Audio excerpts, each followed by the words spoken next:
সহজ ও মজার কিভাবে চিকেন তান্দুরি করা যায় সেই রেসিপিটা আজকে আপনাদের সাথে শেয়ার করব। হ্যালো এভরিওয়ান, আমি শাহজাদি ব্লগ পেজ থেকে শাহজাদি বলতেছি। এইখানে আমি প্রায় 7 কেজির মতো মুরগির মাংস নিয়েছি। মুরগির মাংসের ভিতরে এখন লেবু দিয়ে ভালো করে মিশিয়ে নেব।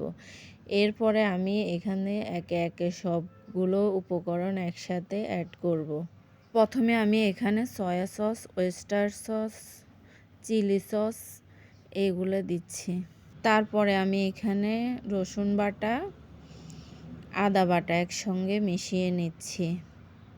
পেঁয়াজ বাটা, টমেটো কেচাপ, টক দই, হলুদের গুঁড়া, জিরার গুঁড়া, মরিচের গুঁড়া, ধনিয়ার গুঁড়া, তান্দুরি চিকেনের মশলা, টক দই,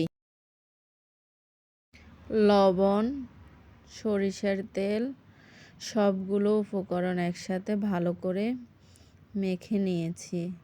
এই সবগুলো উপকরণ কিন্তু আমার দেবর ও মিশিয়ে দিয়েছে। ও জাপান থেকে এসেছে, সবাই ওর জন্য দোয়া করবেন। শেষে আমি আমার হাতে একটু ভালো করে মেখে নিচ্ছি।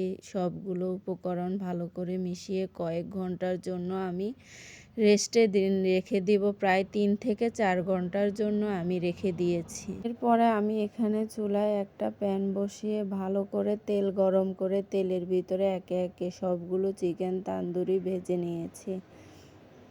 বড় একটা পাতিল বসিয়েছি। এরপরে তেল গরম হয়ে গেলে এর ভিতরে আমি তান্দুরি চিকেনের যে মশলাগুলো ছিল এগুলো ভালো করে কয়েক মিনিট ভেজে নেব। মশলাগুলো ভালো করে ভেজে নেওয়ার পরে কয়েক মিনিটের জন্য ঢাকনা দিয়ে রান্না করব। এরপরে কষানো হয়ে গেলে আমি একে একে চিকেনগুলো সব দিয়ে দিব।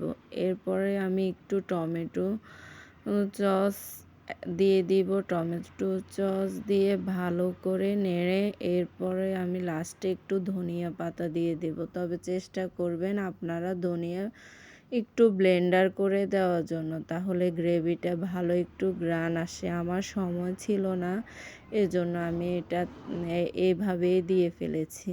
আমার পরিবারের সবাই তো খেয়ে বলেছে অনেক মজা হয়েছে। আপনারা নিশ্চয়ই চেষ্টা করবেন এইভাবে করে খাওয়ানোর জন্য পরিবারের সবাইকে। সবাই আমার চ্যানেলটিতে লাইক করবেন, শেয়ার করবেন। আল্লাহ হাফেজ।